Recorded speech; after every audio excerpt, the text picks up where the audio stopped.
자, 오늘 한편 한국의 금통위 같은 경우에는 기준금리를 현재와 같은 연 1.25%로 동결시키는 결과가 나오게 됐습니다. 각국의 통화정책에 이벤트가 좀 있었던 하루였었는데요. 함께 정리를 좀 해주시죠. 예, 제닛 옐런 의장의 현재 금리를 점진적으로 인상을 한다든가, 그러니까 금년 어느 때부터 현재 자산을 축소한다는 얘기는 새로운 얘기는 전혀 아니죠. 그 전에 있었던, 충분히 예상을 했던 그런 내용입니다. 그런 내용에 시장이 아주 크게 환영을 하는 반응을 했다는 것에 주목할 필요가 있다는 건데, 그만큼 옐런의 현재 시장을 보는 시각이 아주 미묘하지만 중요한 변화가 있는 것으로 포착이 됩니다. 2014년 당시 취임할 때부터 2015년 또 2016년까지 옐런 의장의 시각은 다소 금융정책 측면에서 봤을 때, 통화정책 측면에서 봤을 때 완화적이었고요. 금융시장 자산가치 측면에서 봤을 때 고평가가 돼 있다는 시각을 갖고 있었습니다. 하지만 2016년 때보다 약간 변했죠. 특히 중국 증시가 크게 흔들리면서 전 세계 증시가 한번 출렁된 적이 있었는데요. 그 당시 대외 경제가 좀 불안하다라는 얘기를 하면서 그 당시 긴축을 했던 것을 1년간 유예를 한 바 있었습니다. 그랬던 것이 2017년 금년 들어와서 다시 시장에 대해서, 경제에 대해서 아주 긍정적인 시각으로 변했다는 것이죠. 완만한 견조한 그런 경기 회복을 하고 있다는 말을 계속 반복해서 했고요. 심지어는 지난 6월 달에는 더 이상 우리 생에 금융위기는 없다는 식으로 매우 단호하게 아주 강한 자신감을 드러내기도 했었습니다. 지난 6월 달은 분명히 그런 점에서 매파적이었거든요. 그랬던 것이 이번에 어제 의회에서 발언한 내용을 보면 이렇습니다. 금리 인상 자산 축소 점진적 이행을 하겠다는 내용과 함께 물가가 낮다는 거죠. 생각보다 물가가 낮아서 이것이 경제 불확실성의 근원이 된다라는 말을 했습니다.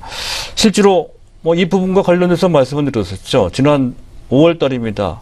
PC 개인 소비 지출 물가 지수가 1.4%, 연초에 2.1%까지, 지난 4월, 5월까지만 하더라도 1.9%까지 올라가 있었던, 물가에 대비해서는 상당히 낮은 수치라는 것이죠. 경제가 활성화되고 있고 돈이 돌아가고 있는 그런 상황이라면 물가가 올라가는 게 당연합니다.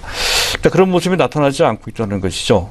어제 그저 말씀드렸듯이 이것은 필립스 곡선에서 설명이 됩니다. 그래서 실업률이 떨어지면 물가가 올라간다라고 하는 일종의 공식 같은 곡선인데요.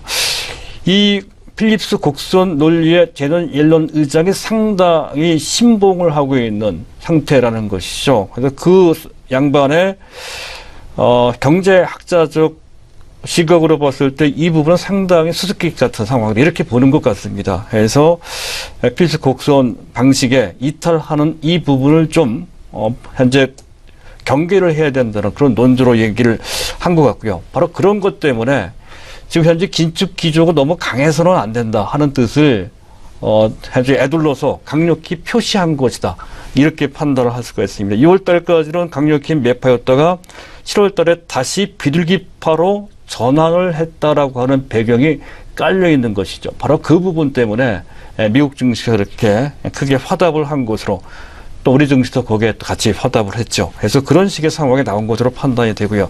자, 오늘 금통위가 있었습니다. 금리 동결은 필연적이죠. 가계부채, 또 서민경제가 좀 나쁩니다. 또 내수도 상대적으로 이제 위축이 되어 있는 상태죠. 미국이 금리 인상 속도도 다소 완만해질 소지가 있는 상태 하에서는 금리 인상하기가 좀 어려운 상태라는 건데요. 어쨌든 한 가지 분명한 것은 지난 6월 달에 이주열 총재가 언급했던 통화정책 완화 정도, 통화정책 완화 정도라는 것은 지금 현재가 저금리라는 뜻입니다. 통화정책 완화 정도의 조정이라는 얘기를 했거든요. 그래서 언젠가는 금리를 인상할 것이다 하는 것을 현재 지금 암묵적으로 갖고 있다, 이렇게 보시면 될 것 같고요. 그리고 금년도 GDP 성장률을 한번 수정했었죠. 지난 4월 달입니다. 7월 달에 다시 한 번 더 수정을 해서 2.6%에서 2.8%. 만약에 추경이 통과되고 추경 효과까지 나온다면 3%까지도 가능한 그런 상태인 점을 고려한다면 현재 상황은 경제 성장 측면에서도 상당히 긍정적인 방향으로 진행되고 있다라고 할 수 있습니다.